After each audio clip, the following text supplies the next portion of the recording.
Magandang araw mga kaibigan. Bigyan natin ng reaction, opinion itong post ang balita ngayon. Tito Soto, ikinalungkot ang desisyon ng Korte Suprema. Dahil sa sobrang lungkot, napakanta ng Impossible Dream. Sabi niya, impeachment is now an impossible dream. Medyo nalungkot, galit. I don't know kung anong nararamdaman niya. So, to dream the impossible dream, to fight the unbeatable foe, to dare where the brave dare not, nakalimutan ko. To run where the brave dare not go, to right the unrightable wrong, to apart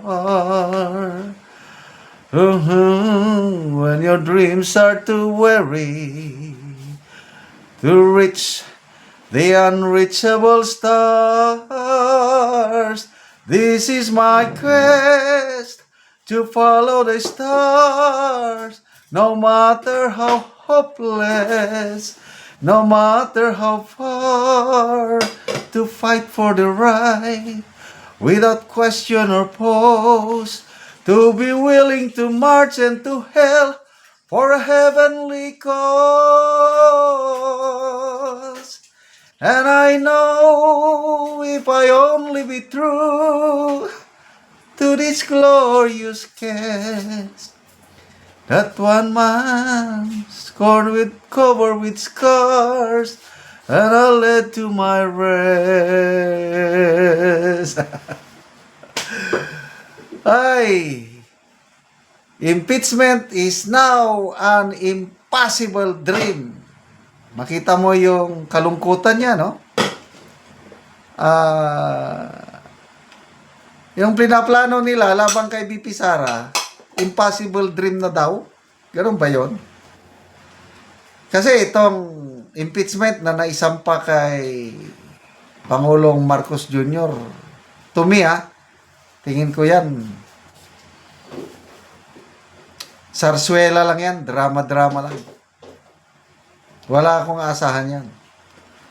May babasura kagad. Ang tunay na impeachment, itong hinahanda nila para kay BP Sara. At timing. Ang galing ng timing ng Supreme Court. Kasi malapit na February 6, pwede na silang mag-file. Next week, ngayon, naglabas. Decision en banc with finality. Talagang tapos, unconstitutional. Nag-set na sila ng guidelines na dapat nilang sundin. So, with this kind of words, impeachment is now an impossible dream. Makikita mo, yung hindi matanggap-tanggap ni Senator Soto yung decision judicial overreach daw. Ano yun? Parang sa pagbasa ko sa kanyang statement, para bang dinidiktahan na ng Supreme Court ang Congress. May nabasa akong post ng mga abogado, si Attorney Regal Oliva, hindi. Ginagawa lang ng Supreme Court yung kanyang trabaho. Ganun yun. So, kung impossible dream ang impeachment, lalo na kay BP Sara, dapat magsaya na tayo mga ka-DDS. Dahil kahit anong gawin nila, mahihirapan sila talaga. Magbasa tayo sa... Okay.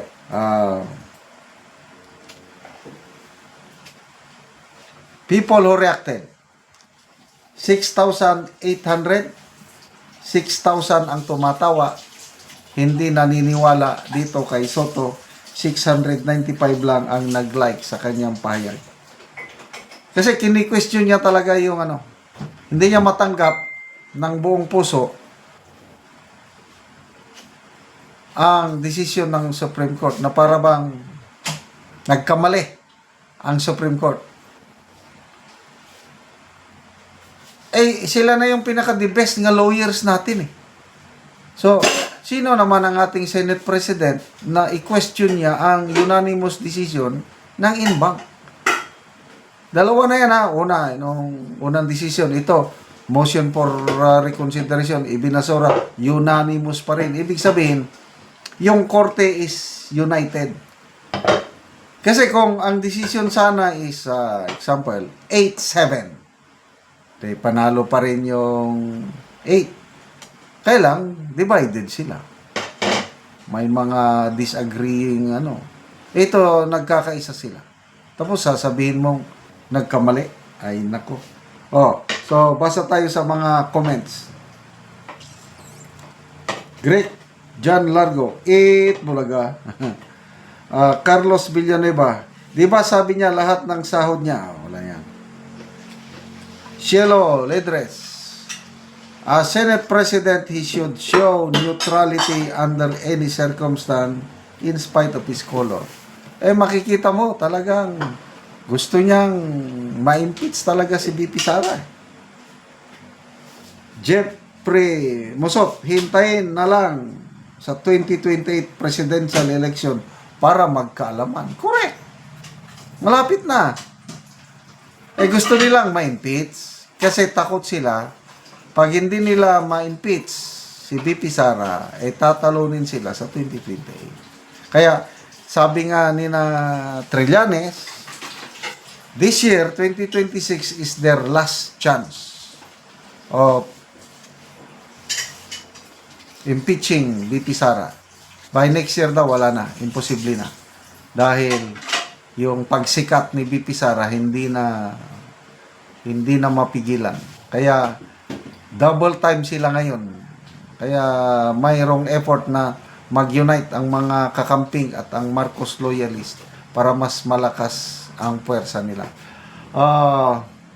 Comment ni Congresswoman Dilima, nabasa ko kanina na hindi pa tapos ang laban, sabi niya. Na-dismiss lang yung impeachment due to technicality. Kaya no one is cleared. Totoo naman. Yung decision ng Supreme Court, hindi naman kung guilty or innocent si BP Sara. Due process lang ang dahilan. Hindi nyo kasi sinunod ang due process. Salamat mga kaibigan sa inyong pagsubaybay sa ating channel.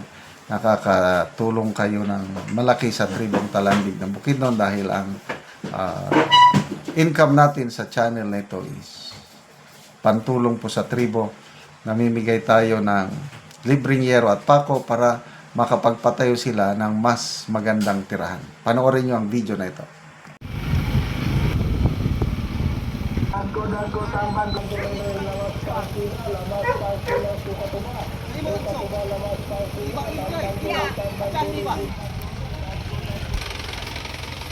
So gitabangan lang ang balo sa pagdala sa iyang hero.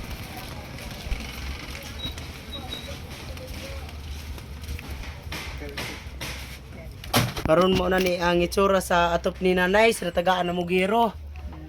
So naa sa hero mga buslot na og ipang butangan na gani og sako. So mga dagko na gid kaya og buslot. Og ipang sumpay-sumpay lang gani ang mga hero nga uban. So ang wala na kuha na ang sako na lang yun. Salamat sa Ginoo daw sa nagtabang sa sin. Oo. So ikaw na nay usa ka kabalo. Oo. Pila na katuig na nay sa imong pagkabalo? 24 na. 24 na katuig. Ayat pa ko nakahol tila og tabang kasing-kasing. Oo, so wala gid kasukad na kadawat og tabang. Wala. So karon pa ka. Karon pa gyud. Pila na day na ang imong edad? 57. 57. So karon pa ang tabang niabot sa imong kinabuhi ka 57 na imong edad. Oo, pila imong anak na nay? Napulo. Napulo. So tanan na ay pamilya? Wala pa. Wala pa. Upat pa ang nakapamilya. Upat pa ang nagpamilya. So ikaw lang gabuhi sa imong mga anak. Ako gyud. Mura na kog lalaki kita na akong ano. Oo. Di man na pareha sa Mm. kanang way trabaho, kung natay trabaho, Mm. mura talag lalaki. Oo, gamuso ra sad ka Oo, nanay. kamuso ta. Mm. Salamat sa nagtabang sa sin, labi na karong nga Pasko, nga gitabangan ko. So salamat kaayo, Makaatop na ka. makaatop na ko. Pila na din ni katuig na imong balay? Yes, 20 na bigay. 20 na katuig. Mura 20 na. Sudugay na gid kayo. Sige, salamat kay nanay.